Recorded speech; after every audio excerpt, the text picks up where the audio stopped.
Assalamualaikum warahmatullahi wabarakatuh. Alhamdulillahirrabbilalamin. Allahumma salli ala sayyidina Muhammad wa ala sayyidina Muhammad. Alhamdulillah kita kembali berjumpa di konten IBG. InsyaAllah kita akan menjawab pertanyaan yang masuk kepada kami. Assalamualaikum warahmatullahi wabarakatuh. Izin bertanya Gus, bagaimanakah aturan syariat Islam di dalam pemberian nama kepada anak supaya tidak asal-asalan dalam memberi nama kepada anak? Bismillahirrahmanirrahim. Memberi anak ini merupakan sesuatu yang penting sekali. Sebagaimana kita tahu, nama adalah doa. Sehingga pemberian nama anak ini harus dipertimbangkan dengan matang agar tidak menjadi sesuatu yang justru tidak sesuai dengan syariat.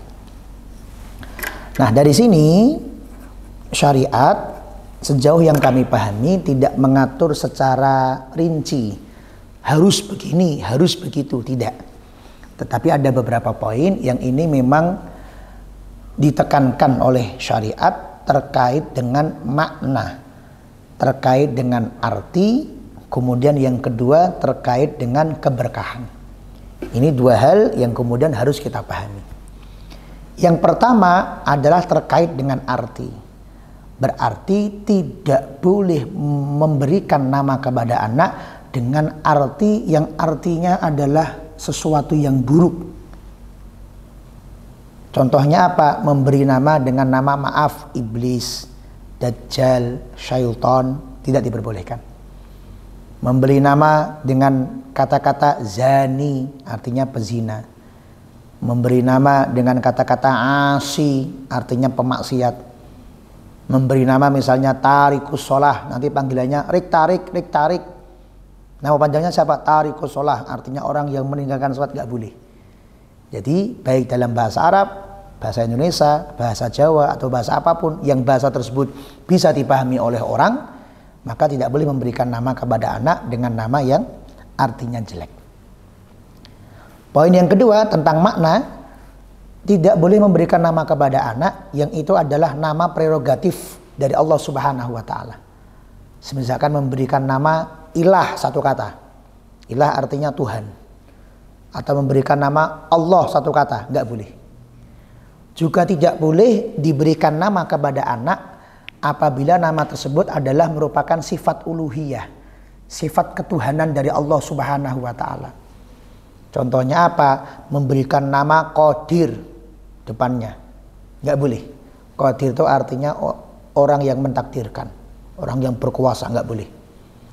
Enggak boleh juga memberikan nama kepada anaknya, namanya siapa? Muhyi, orang yang bisa menghidupkan, enggak boleh. Atau memberikan nama Mumit, orang yang bisa mematikan, enggak boleh. Tidak boleh memberikan dengan nama-nama yang menjadi karakteristik dari ketuhanan, dari uluhiyah, enggak boleh. Lalu bagaimana solusinya? Solusinya kalau mau memberikan nama itu, maka di depannya ditambahi kata-kata abdu. Oh, mau ada Allahnya, depannya tambahi Abdullah, hambanya Allah. Mau ada Qadirnya, depannya tambahi Abdul Qadir, hambanya Allah yang maha kuasa, maha mentakdirkan. Abdul Muhyi, hambanya Allah yang maha menghidupkan. Itu boleh. Adapun apabila memberikan nama dengan sifat-sifat Allah selain yang uluhiyah, seperti namanya siapa? Rahman, hanya satu kata Rahman. Para ulama masih memperbolehkan tapi hukumnya makruh. Rahim boleh tapi makruh.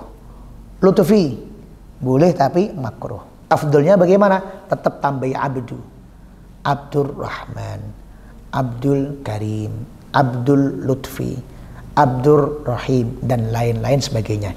Ini yang pertama terkait dengan arti ya. Yang arti ini berarti artinya harus wajib sesuai dengan arti yang baik, sesuai dengan makna yang baik. Yang kedua, kita beralih pada bagian adab untuk menggapai keberkahan. Yang nomor satu, untuk mencapai adab dalam memberikan nama kepada anak adalah anak tersebut jangan diberikan nama yang terlalu panjang. Kebiasaan dari para ulama radhiyallahu taala anhum itu biasanya memberikan nama anak satu atau maksimal dua kata. Satu atau maksimal dua kata. Semisal kita tahu namanya Kiai Haji Muhammad Hashim Asy'ari. Loh Gus, ini kan 3 kata. Enggak, nama beliau cuma 2 kata, yaitu Muhammad Hashim. Muhammad Hashim. Asy'ari ini siapa? Asy'ari bukan namanya Mbah Hashim, tapi Asy'ari adalah nama ayahnya. Sehingga Muhammad Hashim bin Asy'ari. Oleh para masyarakat dipanggilnya, oh ini Kiai Muhammad Hashim Asy'ari. Jadi rata-rata nama belakang dari para ulama itu bukan nama beliau, tapi nama dari abahnya. Semisal kita kenal guru kita namanya Simbah Kiai Maimun Zubair. Nama beliau ya Maimun. Zubair nama siapa Gus? Zubair adalah nama ayah beliau, yaitu Kiai Zubair Dahlan. Kiai Zubair Dahlan namanya adalah Zubair. Dahlan adalah nama abah beliau. Nah, sehingga kebiasaan dari para ulama, baik dari golongan habaib maupun kiai, memberikan nama ya biasanya 1 maksimal 2 kata. Namanya siapa? Namanya Abdul Qadir. Abdul Qadir ini dalam bahasa Arab ini 1 kata. Kenapa? Karena 1 frase, idhofah. Abdul Qadir dihitung 1 kata. Namanya siapa? Ali. Namanya siapa? Muhammad Lutfi. Namanya siapa? Ahmad. Siapa? Namanya siapa? Muhammad siapa? Jadi jangan memberikan nama kepada anak terlalu panjang. Kebiasaan para ulama memberikan nama kepada anaknya 1 atau 2 kata. Ini poin yang nomor 1. Poin yang nomor 2, sama-sama memberikan nama kepada anak, dipilihkan tidak mencari-cari istilah sendiri, tetapi mencari keberkahan dari namanya para ulama. Oh, semisal ada sahabat Nabi Muhammad namanya Ali, maka kita kasih nama anak kita Ali. Namanya Abu Bakar, kita kasih nama anak kita Abu Bakar. Oh, ada ulama Sultanul Aulia Syekh Abdul Qadir Al-Jilani, kita kasih nama anak kita Abdul Qadir.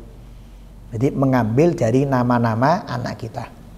Gus, nah kalau begitu kan berarti nanti namanya mirip-mirip semua. Kalau nggak Alwi, ya Abdul Qadir, ya Yahya, ya Zakaria. Maka kebiasaan dari para ulama juga adalah namanya bisa jadi mirip, tetapi nanti dibedakan mungkin dari segi panggilannya. Panggilannya siapa, panggilannya siapa, panggilannya siapa, tetapi namanya tetap mengkiblatkan kepada nama anbiya, nama para rasul, nama para ulama, nama para solehin. Dan nama-nama beliau ini banyak sekali. Salahuddin itu juga nama pahlawan Islam. Ayub namanya nabi, dan banyak sekali, banyak sekali. Kemudian poin yang ketiga, hati-hati di dalam menggunakan al. Biasanya ada yang menggunakan al siapa, al siapa, al siapa. Nah, dalam kaidah bahasa Arab, al ini memiliki fungsi nisbah, yaitu penyambungan. Nisbah kepada apa, Gus? Biasanya yang nomor 1 adalah nisbah kepada tempat lahir. Imam Muhammad bin Ismail Al-Bukhari, penulis kitab Sahih Bukhari. Nama aslinya beliau siapa? Bukan Al-Bukhari, nama aslinya Muhammad bin Ismail, berarti punya ayah namanya Ismail. Al-Bukhari adalah nisbah kepada kota kelahiran beliau, yaitu kotanya Bukhara. Orang yang lahir di Bukhara disebut Al-Bukhari. Sama kayak kita orang Jawa disebut Al-Jawi. Sehingga ada orang zaman sekarang terus kemudian memberikan nama anaknya Al-Bukhari. Pertanyaannya, apa lahir di kota Bukhara? Ini yang menjadi sesuatu yang mungkin kurang tepat, yang sudah dilakukan oleh beberapa masyarakat di sekitar kita tentang penggunaan al. Yang kedua, penggunaan al juga bisa berarti nisbah kepada keturunan, liljid, nisbah kepada keturunan atau kakeknya. Seperti misal ada ulama namanya Abul Hasan Al-Asy'ari. Loh, kenapa kok ada Al-Asy'arinya? Karena beliau merupakan keturunan dari sahabat Nabi namanya Abu Musa Al-Asy'ari. Yang ketiga, al juga bisa berfungsi lil ilmi, jalur ilmu. Semisal kita yang bermadzhab Syafi'i, maka kita ini disebut Asy-Syafi'i, yaitu pengikutnya Imam Syafi'i. As-Sufi, pengikutnya thariqah tasawuf, thariqah sufi, dan lain-lain sebagainya. Sehingga al ini berfungsi 3 tadi. Yang pertama berfungsi menerangkan tempat lahir, tempat dewasa atau tempat wafat. Kemudian yang kedua, al berfungsi sebagai keturunannya siapa. Kemudian yang ketiga, al berfungsi sebagai jalur nisbah ilmu. Orang-orang yang bermadzhab Syafi'i, maka di belakangnya Asy-Syafi'i. Imam Ibnu Hajar Al-Haytami Asy-Syafi'i. Syekh Mahfud At-Tirmidzi Asy-Syafi'i. Nah, lalu bagaimana Gus kalau kita ingin mengiblatkan nama kita kepada namanya ulama? Misalnya kita ingin mendapatkan barokah dari Syekh Abdul Qadir Al-Jilani, maka alnya dihapus sehingga menjadi namanya Abdul Qadir Jilani, boleh. Pengen menisbahkan kepada Al-Ghazali, maka gimana? Kasih nama anaknya Muhammad Ghazali. Bukan Muhammad Al-Ghazali, tapi Muhammad Ghazali. Bukan Asy-Syafi'i, tapi langsung Syafi'i tanpa al. Sehingga ini secara tata kaidah yang berlaku juga tidak melanggar dan dalam rangka tetap mendapatkan keberkahan. Tapi semua itu tadi yang kami sampaikan akan kalah dengan satu. Apa itu? Sama-sama memilih nama, maka sowanlah kepada para ulama, sowanlah kepada para kiai, sowanlah kepada para habaib untuk meminta agar beliau yang memberikan nama kepada anak kita. Siapa yang panjenengan cocok, monggo. Gus, saya sowan ke Habib Fulan, monggo. Gus, saya fulan ke Kiai Fulan, monggo. Sesuai dengan hati panjenengan masing-masing, cocok kepada siapa, guru panjenengan, monggo disowani untuk minta nama. Kenapa? Karena terkadang nama anak itu bukan perbandingannya baik dan jelek, bukan. Kalau jelek mah pasti nggak mungkin dijadikan nama, pasti nama itu baik.